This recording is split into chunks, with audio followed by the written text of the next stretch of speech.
नमस्कार. आपण subject P1 learning teaching in childhood and growing अपचा अभ्यास करत आहोत. युनिट नंबर 6 आपण अभ्यास करतोय.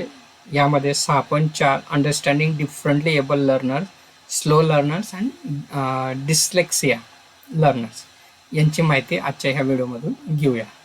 तर चला पाहूया विभिन्न क्षमता असलेले अध्ययनार्थी. आता विभिन्न क्षमता असलेल्या अध्ययनार्थींचे यामध्ये आपल्याला गतिमंद आणि डिस्लेक्सिया विद्यार्थ्यांचा अभ्यास करायचा आहे. प्रथमतः अगोदर आपण विभिन्न क्षमता असलेले अध्ययनार्थी नेमकं काय त्याची कन्सेप्ट आपण समजून घेऊया, त्याचा अर्थ आपण समजून घेऊया.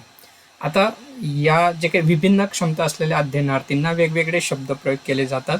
अपवादात्मक बालके किंवा विशेष बालक असाही शब्दप्रयोग त्यांच्यासाठी केला जातो. इत्यादी संकल्पना वापरल्या जातात. आता किर्क यांनी अपवादात्मक बालके यांचा अर्थ दिलेला आहे.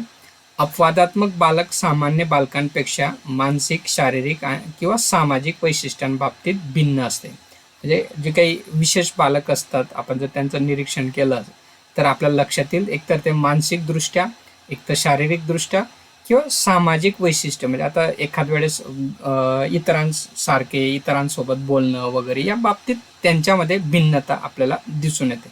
अशा बालकाला त्याच्या उच्चतम योग्यतेपर्यंत विकास करण्यासाठी प्रचलित शालेय कार्यक्रमात बदल किंवा विशेष शैक्षणिक सेवा यांची गरज असते.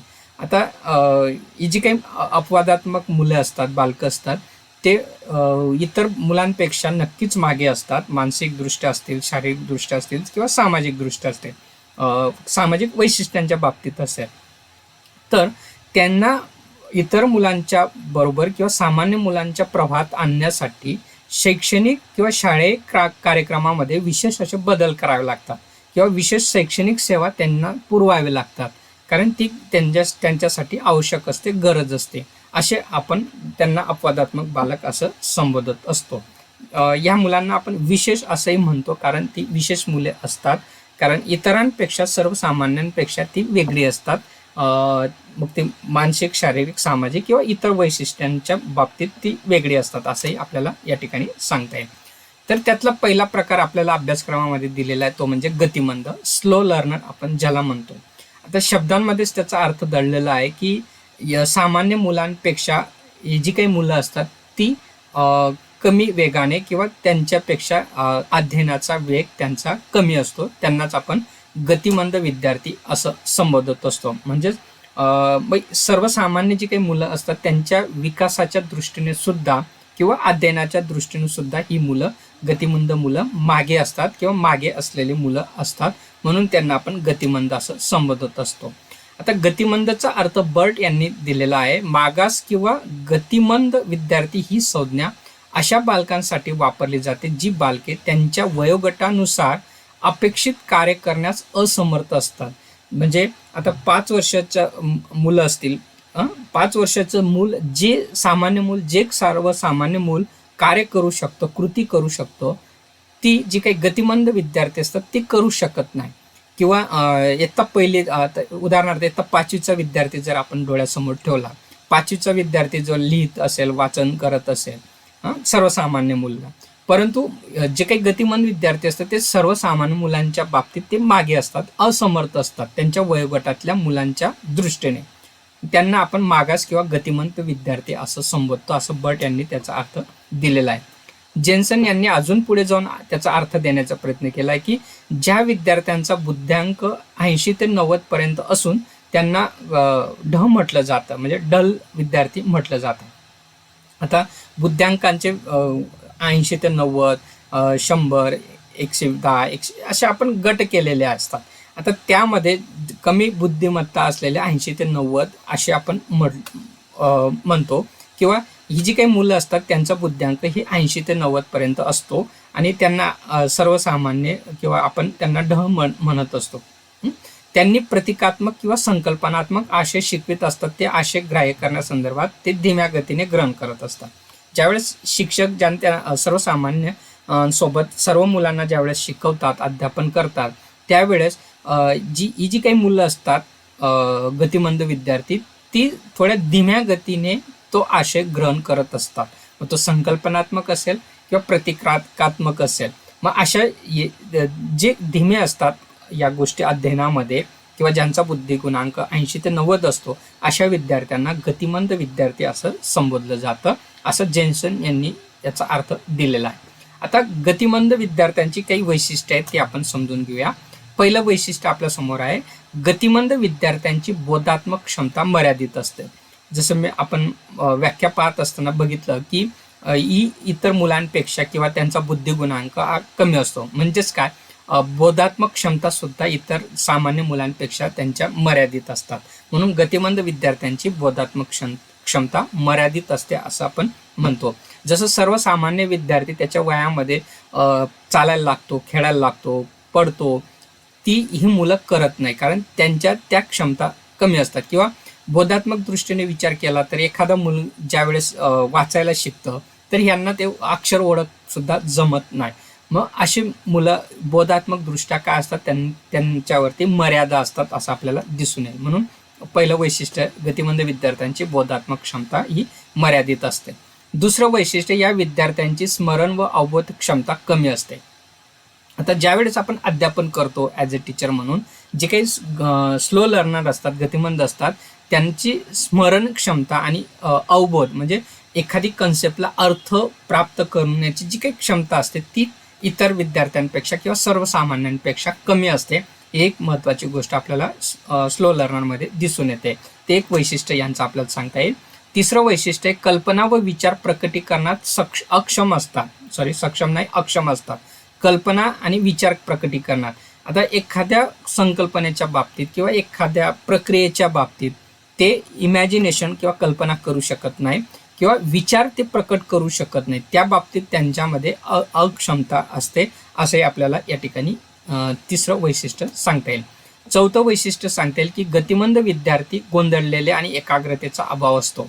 आता हे जे काही स्लो लर्नर असतात ते सर्वसामान्यांसारखे ते मागे असल्यामुळे ते गोंधळतात आणि बौद्धिकदृष्ट्या मागे असल्यामुळे त्यांच्यामध्ये गोंधळ निर्माण होत असतो आणि एका गोष्टीवरती त्यांची एकाग्रता लागत नाही, म्हणून त्यांच्यामध्ये एकाग्रतेचा अभाव सुद्धा दिसून येतो. एक चौथं वैशिष्ट्य आपल्याला या ठिकाणी गतिमंद विद्यार्थ्यांचं सांगता येईल. आता गतिमंद विद्यार्थी कसा ओळखायचा हे एक महत्त्वाचं आपल्यासाठी आहे ॲज अ टीचर म्हणून. तर गतिमंद विद्यार्थी ओळखण्यासाठी अनेक मार्ग वापरले जातात. तर टॅन्सले आणि गिलफोर्ड यांनी मात्र 7 परिमाणे सांगितलेली आहेत गतिमंद विद्यार्थ्यांचे ओळखण्यासाठी, परंतु त्यातले जे 3 आहेत ते जास्त विश्वसनीय मानले जातात असं मला या सोर्स दिलेला या पुस्तकामध्ये वाचायला मिळालं. त्याचं रेफरन्स या ठिकाणी दिलेला आहे. आता मग ते 3 स्तर कोणते? पहिला स्तर दिलेला आहे प्राथमिक ओळख स्तर. आता प्राथमिक इनिशियल आयडेंटिफाईंग फेज, सुरुवातीलाच म्हणजे प्राथमिकताच ह्या विद्यार्थ्यांची आयडेंटिफाय आपल्याला करता येतो, असे ही एक फेज त्यांनी दिलेली आहे. यामध्ये मग निरीक्षण तंत्र असेल तर वर्गामध्ये समजा आपल्याला स्लो लर्नर विद्यार्थी ओळखायचा असेल तर शिक्षकाने काय केलं पाहिजे? निरीक्षण केलं पाहिजे. निरीक्षण तंत्राचा वापर करून कोणता विद्यार्थी सर्वसामान्य विद्यार्थ्यांच्या मागे राहत आहेत तर त्यांना आयडेंटिफाय केलं पाहिजे. निरीक्षण तंत्राने आपण आयडेंटिफाय करू शकतो. त्याचबरोबर शैक्षणिक मूल्य निर्धारण, ज्यावेळेस आपण एखाद्या विद्यार्थ्याची प्रगती मोजतो त्याला त्या वयामध्ये जी क्रिया करणं अपेक्षित असतील, जर समजा 1-2 विद्यार्थी करत नसतील तर त्यांचं शैक्षणिक मूल्य निर्धारण करत असताना सुद्धा या गोष्टी आपल्याला लक्षात येत असतात. त्याच्यानंतर कौटुंबिक आणि सांस्कृतिक वातावरणाचा इतिहास, कधी कधी जी काही गतिमंदता असते ती अनुवंशिक सुद्धा प्राप्त होत असते. म्हणून अनुवंशिकतेचा जर इफेक्ट असेल तर कौटुंबिक जो काही असेल, सांस्कृतिक वातावरण जे असेल किंवा कुटुंबाचा जो इतिहास असेल त्याचा अभ्यास करून त्याची माहिती घेऊन सुद्धा आपल्याला अशी मुलं ओळखता येऊ शकतात. हे प्राथमिक ओळख स्तर आहेत, इनिशियल आयडेंटिफाईंग फेज. निरीक्षण तंत्र, शैक्षणिक मूल्य निर्धारण आणि कौटुंबिक आणि सांस्कृतिक वातावरणाचा इतिहास, यातनं आपल्याला ही मुलं ओळखता येऊ शकतात. आता दुसरा स्तर आहे वैज्ञानिक निश्चिती स्तर म्हणजे सायंटिफिक कन्फर्मेटरी फेज. आता या ठिकाणी फक्त सुरुवातीला आपण आयडेंटिफाय केलं, परंतु एखाद्या बाबतीत आयडेंटिफाय जरी झाला परंतु तो स्लो लर्नरच असेल असं सांगता येणार नाही, कारण त्याला ती कन्सेप्ट जर समजली नसेल तर चूक होऊ शकते. परंतु फर्स्ट फेज आहे ती आयडेंटिफाय करण्याची. मात्र मग समजा जे विद्यार्थी आपण पहिल्या फेजला ओळखले तर त्यांना खरोखर ते गतिमंद आहेत किंवा स्लो लर्नर आहेत हे जर निश्चित करायचं असेल तर दुसरा स्तर येतो वैज्ञानिक निश्चिती स्तर, म्हणजे सायंटिफिकली आपल्याला ते कन्फर्म करावं लागेल. तर मग यासाठी वेगवेगळे साधनं वापरली जातात, जसं बुद्धिमापन चाचणी असेल. आता बुद्धिमापन चाचणीचा वापर करून त्या विद्यार्थ्यांचा बुद्धी गुणांक हा काढला जातो, आणि जर बुद्धी गुणांक त्यांचा 70-80 किंवा त्याच्यापेक्षा लो असेल तर आपल्याला लक्षात येईल की ते स्लो लर्नर आहेत. त्याच्यानंतर प्रोग्रेसिव्ह मॅट्रिक्स असते. जसे सर्वसामान्य विद्यार्थी एखाद्या वयामध्ये एखाद्या स्थितीमध्ये जे करू शकतो ते जर इतर विद्यार्थी करू शकत नाही तर त्यांचा प्रोग्रेसिव्ह मॅट्रिक्सने सुद्धा आपल्याला आयडेंटिफाय करता येऊ शकतो. त्याचबरोबर व्यक्तिमत्व मापन चाचणी आहेत. या चाचण्यांचा वापर करून, मॅट्रिकचा वापर करून आपल्याला वैज्ञानिक पद्धतीने सुद्धा त्यांचा निश्चित असा बुद्धी गुणांकाचा किंवा स्तर असा आयडेंटिफाय करता येतो. त्याला आपण सायंटिफिक कन्फर्मेटरी फेज असं म्हणत असतो. तिसरं फेज आहे अध्ययन गती परीक्षण स्तर. या ठिकाणी काउंटर चेक फेज. आता या दोघं स्तरांनी आयडेंटिफाय केल्यानंतर आता त्याची अध्ययनाची गती किंवा अध्ययन गती परीक्षण करण्यासाठी काही स्तर निश्चित केले जातात. मग ते निश्चित करण्यासाठी सुरुवातीला अध्ययन पातळी गाठण्यासाठी किती वेळ तो विद्यार्थी घेतो हे आयडेंटिफाय करावं लागेल. जसं उदाहरणार्थ एखादी कन्सेप्ट समजण्यासाठी सर्वसामान्य विद्यार्थ्यांना एक अर्धा तास लागत असेल, परंतु स्लो लर्नरला तो 1 तास लागू शकतो, 2 तास लागू शकतो, थोडं जास्तीची वेळ लागू शकतो असं आपण गृहीत धरूया. म्हणजेच काय, ठराविक पातळी किंवा निश्चित केलेलं उद्दिष्ट साध्य करण्यासाठी त्या विद्यार्थ्यांना किती वेळ लागतो ह्याच्याने आपण त्यांचं काउंटर चेक करू शकतो, म्हणजे त्यांची स्लो लर्निंग प्रोसेस आपण आयडेंटिफाय करू शकतो. त्याचबरोबर प्रभुत्व पातळी गाठण्यासाठी लागलेला वेळ. एखाद्या कौशल्यावरती जे काही प्रभुत्व मिळवायचं असेल ते प्रभुत्व मिळवण्यासाठी किती वेळ सर्वसामान्य विद्यार्थी घेतात आणि स्लो लर्नर घेतो, या अध्ययनाचा दर सुद्धा आपल्याला निश्चित करता येतो, ठरवता येतो. त्यातनं सुद्धा ही गतीचं परीक्षण, अध्ययन गतीचं परीक्षण आपल्याला किंवा तिचा स्तर निश्चित असा करता येतो. हे 3 जास्त विश्वसनीय मानले जातात. यानुसार आपल्याला गतिमंद विद्यार्थ्यांची ओळख या ठिकाणी करता येत असते, असे टॅन्सले आणि गिलफोर्ड यांनी सांगितलेले आहेत.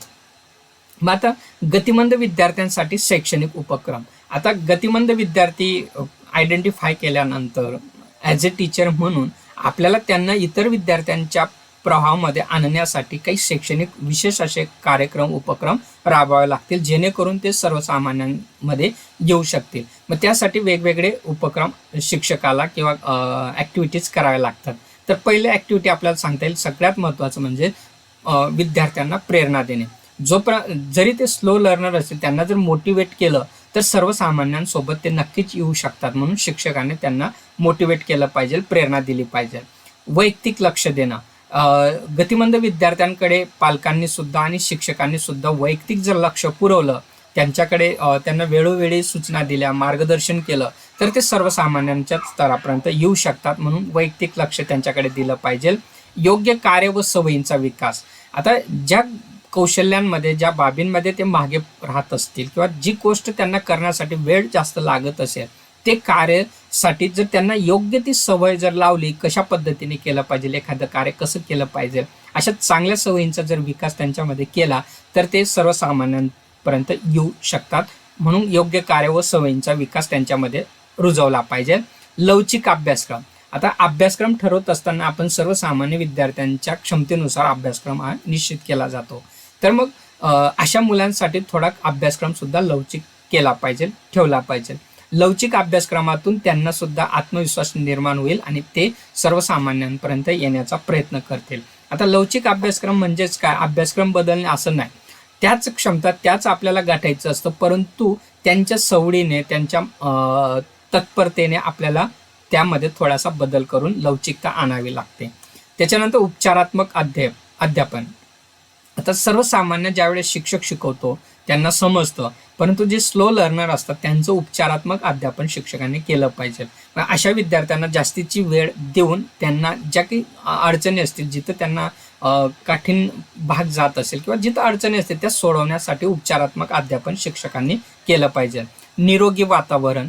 ज्या वेळेस अशी मुलं आयडेंटिफाय होतात आणि जर त्यांना आपण निरोगी असं वातावरण प्राप्त झालं नाही तर त्यांच्यामध्ये अजून न्यूनगंड निर्माण होण्याची शक्यता असते. म्हणून त्यांना निरोगी वातावरण मिळालं पाहिजे, त्या वातावरणामुळे त्यांना प्रेरणा मिळाली पाहिजे, नक्कीच त्यांच्यामध्ये प्रगती आपल्याला साध्य करता येईल.